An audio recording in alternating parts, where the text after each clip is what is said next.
एक बार फिर से हमारे YouTube चैनल जन ध्वनि न्यूज़ पे स्वागत। आज हम एक ऐसे समाज की बात करने जा रहे हैं जिसके बारे में हर कोई हर तरह की बात करता है, लेकिन उसकी बात कोई सुनने को तैयार नहीं, कोई जानने को तैयार नहीं और वो भी हर किसी को बताता नहीं। वो समाज है डीलरों का समाज। आज हम उसी डीलर समाज की बात करेंगे, उसी डीलर समाज की समस्याओं को समझेंगे, सुनेंगे। आज डीलर पर ही हमने इस कार्यक्रम को बनाया है। आज डीलर पर ही इस सारी की सारी बातें करेंगे। कहा जाता है कि बिहार के डीलर समाज हर दिन पिस रहे हैं। यहाँ के जन वितरण विक्रेता चक्की के उस दो पाट में फंसे अनाज की तरह हैं जिनकी किस्मत में पिसना ही लिखा है। चक्की के उस पार्ट से जितना निकलने का प्रयास करते हैं यानी डीलर, उतना ही उन्हें पिसते ही रहना पड़ता है। ये अलग बात है कि किसी को पिसाई मोटी और किसी की महीन हो रही है, लेकिन पिस तो हर डीलर रहा है। हमारी बातों पे आप खुद ध्यान देकर सोचिए कि एक समय था जब पंचायत के दर्जनों जनप्रतिनिधि को खुश रखना डीलरों की जिम्मेदारी होती थी, सबसे बड़ी चुनौती होती थी। अधिकांश डीलरों को उन जनप्रतिनिधियों को हर माह निर्धारित बोरा एक तय कर दिया गया था कि उतना अनाज उनको देना है, उनके यहाँ पहुंचाना होता था। और जनप्रतिनिधि गरीब के अनाज को, गरीबों के उस खाने को खुद पाप समझते थे, खुद नहीं खाते थे। करते क्या थे, बल्कि नवाबी दिखलाने के लिए शौक में अपने घरों में जो जानवर पोस कर रखते थे, जो कबूतर, बत्तख, मुर्गी शौक में जो पोस कर रखते थे, उन अनाज को उन जानवरों और उन परिंदों को खिलाते थे। गांव में किसी के यहाँ भी शादी, मरनी, मंगनी या इस प्रकार का जो भी काम होता था, उसके लिए डीलर ही किरासन तेल और कहीं कहीं कुछ कुछ अनाज भी मुहैया करवाते थे। ये डीलर का ही जिम्मा था। अगर किसी की शादी में डीलर साहब तेल नहीं दे सके तो फिर सबसे बड़ा लुटेरा डीलर ही कहलाता था।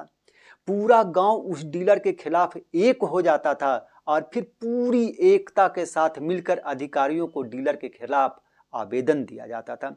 डीलर साहब, अगर आप भूले नहीं तो फिर आपको ये भी अच्छे से याद होगा कि फिर अधिकारियों को खुश करने के लिए उन पर चढ़ावा चढ़ाना पड़ता था। डीलर साहब हमेशा चढ़ावा भी चढ़ाते रहते थे। ये आज से कुछ वर्ष पहले की बात है, लेकिन अब ये सिस्टम खत्म हो गया है।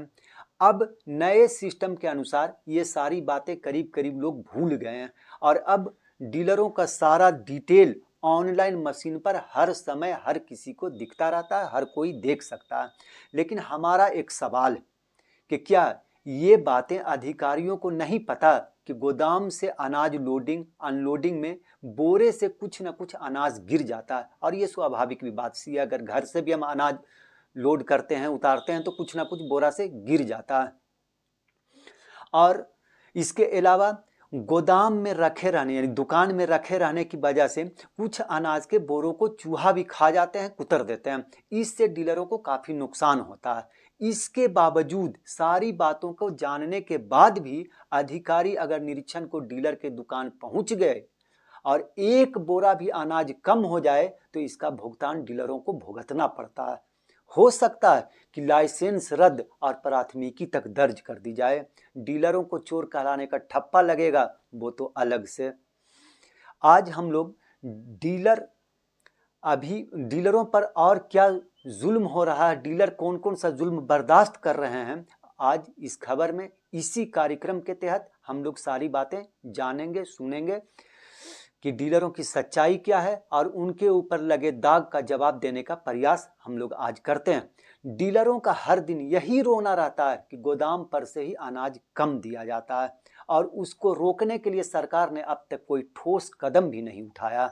इसके अलावा बहुत सारे डीलर ये भी कहते मिल जाते हैं कि गोदाम से दुकान लाने के लिए बोरों को जो लेबर वाहन पर डालते हैं, रखते हैं, उसके अलावा दुकान तक पहुंचाने वाले वाहन चालक का, दुकान पर अनाज उतरवाने के लिए सारे लोगों को राशि दी जाती है, पैसे का भुगतान किया जाता है, यानी पैसा देना पड़ता है।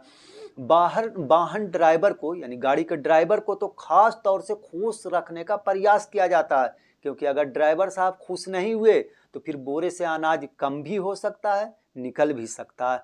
जबकि नियम के अनुसार इन सब जगहों पर जो डीलरों को खर्चा देना पड़ता है, इन सब जगहों पर सरकार खर्च करती है, सरकार अपना पैसा देती है। लेकिन ऐसा होता है नहीं होता ये हमको नहीं पता, डीलरों को बहरहाल देना पड़ता है, जो डीलर बताते हैं उसके मुताबिक। चलिए आज हम लोग डीलरों की कुछ और समस्याओं को जानने का प्रयास करते हैं। डीलरों के अनुसार अधिकांश डीलर सड़क किनारे दुकान रखने के लिए भाड़े पर, किराए पर दुकान लेते हैं। उस दुकान का किराया, दुकान में बिजली के लिए बिजली का भुगतान, दुकान में कम से कम 2 आदमी को हर समय मौजूद रहना पड़ता है। इन सब का खर्चा सरकार द्वारा डीलरों को मात्र 90 रुपये क्विंटल दिया जाता है। उस पर भी आश्चर्य ये कि सरकार हर दिन डीलरों के खिलाफ नित्य नए कानून लागू करती रहती है, नया नियम बनाती रहती है। डीलर संगठन जब भी आंदोलन का ऐलान करते हैं, सरकार उनके खिलाफ एक नया नियम लागू कर देती है, एक नया नियम बना देती है। यह काम डीलरों का नहीं था कि बस सभी का केवाईसी करें, लेकिन डीलरों ने किया। आधार सीडिंग का काम भी डीलरों को ही सौंप दिया गया। डीलरों ने इसे बखूबी निभाया। इसके बाद भी बहुत सारी जगह के डीलरों पर इस काम में लापरवाही का आरोप लगाते हुए उनका लाइसेंस रद्द कर दिया गया है। जहां लाइसेंस रद्द नहीं हुआ तो कई जगह से ऐसी शिकायतें भी आ रही है कि आधार सीडिंग के बावजूद भी राशन कार्ड से उपभोक्ता का नाम काट दिया गया है और इसका खामियाजा भी डीलरों को ही भुगतना पड़ रहा है। इतने के बाद भी सरकार हर किसी की मांग तो मान ले रही है, लेकिन डीलरों की बेबसी, डीलरों की मजबूरी, डीलरों के परिवार, डीलरों की भूख और डीलरों का आंदोलन उन्हें नहीं दिख रहा है।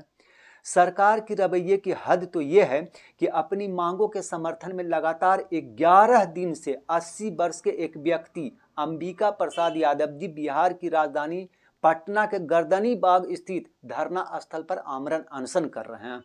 बावजूद सरकार की कान पर जूं तक नहीं रेंग रहा है।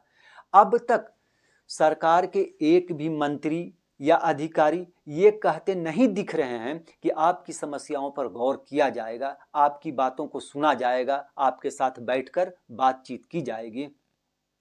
मजबूरी बस डीलर एक बार फिर से आंदोलन को तैयार हो गए हैं और तैयारी भी ऐसी कि अपनी मांगे मनवाए बिना वापस लौटने को तैयार नहीं।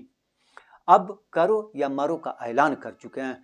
डीलरों के हड़ताल से अब अगर उपभोक्ता को तकलीफ होती है, उपभोक्ता भूख से मर जाते हैं, तो फिर इसका जिम्मेदार कौन होगा, डीलर या सरकार? बहरहाल डीलरों को यह मान लेना चाहिए कि जिस तरह से उसके ऊपर जुल्म अत्याचार हो रहा है, तो ये मान लेना चाहिए कि अगर खुदा ना खास्ता कहीं उपभोक्ता भूख के कारण अपनी जान गंवा बैठते हैं, तो फिर सरकार इसका गुनाह भी डीलरों के सिर ही मढ़ देगी। डीलरों का कहना है कि इसी देश के बहुत सारे राज्यों में डीलरों को बेहतर कमीशन और मानदेय दिया जा रहा है, लेकिन बिहार में ना तो सरकार डीलरों को बेहतर कमीशन देने को तैयार है, ना ही वेतनमान।